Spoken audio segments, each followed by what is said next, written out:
ગઈકાલે નર્મદા જિલ્લાની યોજાયેલી સંકલન મિટિંગમાં નર્મદા જિલ્લા પંચાયતના પ્રમુખ ભીમસિંહ વસાવા દ્વારા પાણી પુરવઠા અને રેલવેને લગતા સવાલો ઉઠાવ્યા હતા અને એજન્સીઓ પર આક્ષેપો પણ તેમણે કર્યા હતા. વધુમાં તેમણે શું કહ્યું છે જુઓ આ વિડીયોમાં.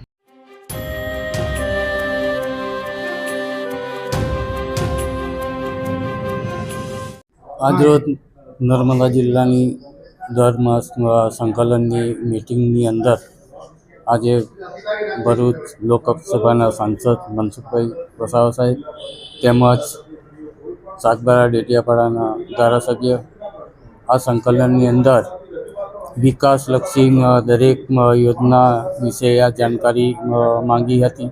ત્યારે પાણીના પ્રશ્ન, સ્કૂલના પ્રશ્ન, રેલવેના પ્રશ્ન અને પાણી પુરવઠાના પ્રશ્ન, આ દરેક પ્રશ્નોની મને મારા ભરૂચ લોકસભાના સાંસદ મનસુખભાઈ વસાવા સાહેબે સપોર્ટ કર્યો.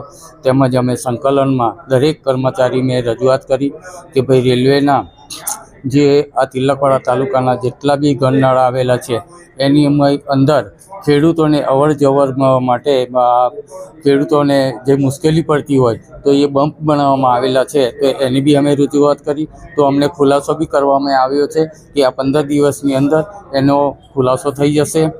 અને પાણી પુરવઠાની અંદર પણ અમે લોકોએ એમની પાસે સંકલનમાં પ્રશ્ન ઉઠાવ્યો છે કે પાણી પુરવઠાની અંદર વાલ્વમેનો આવે છે અને દરેક તાલુકાની અંદર આ પાણી પુરવઠાના જે બી કર્મચારીઓને આ એમની રીતે મનમાની કરીને એમની એજન્સી ગોઠવે છે. ત્યારે એમને પગાર ઓછો મળવાના કારણે અમારી પાસે જે રજૂઆત આવેલી એ પાણી પુરવઠાવાળા કર્મચારીઓને અમે રજૂઆત કરી તો કે જે બી આમાં ખુલાસો છે આવતી સંકલન સુધી અમે યોગ્ય રીતે કરીશું. એ આ સંકલનમાં આ પ્રશ્ન જે ઉઠાવ્યા એમનો જવાબ અમને આવતી સંકલન સુધી મળશે. સર, એક કોરિડોરનો પ્રશ્ન છે કે જ્યાંથી કોરિડોર નીકળવા ખેડૂતો કેટલાક રજૂઆતો કરી રહ્યા છે, એ હિસાબને કંઈ જાણકારી ખરી? કોરિડોર જ્યારે નવો કોરિડોર બનવામાં આવ્યો છે ત્યારે દરેક તાલુકાના ખેડૂતો ઉપલબ્ધ થયા હતા.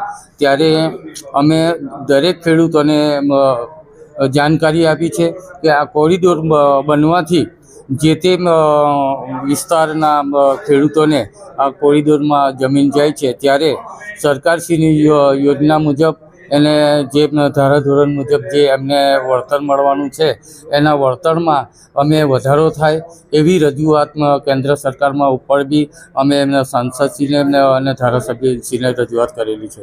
ઓકે.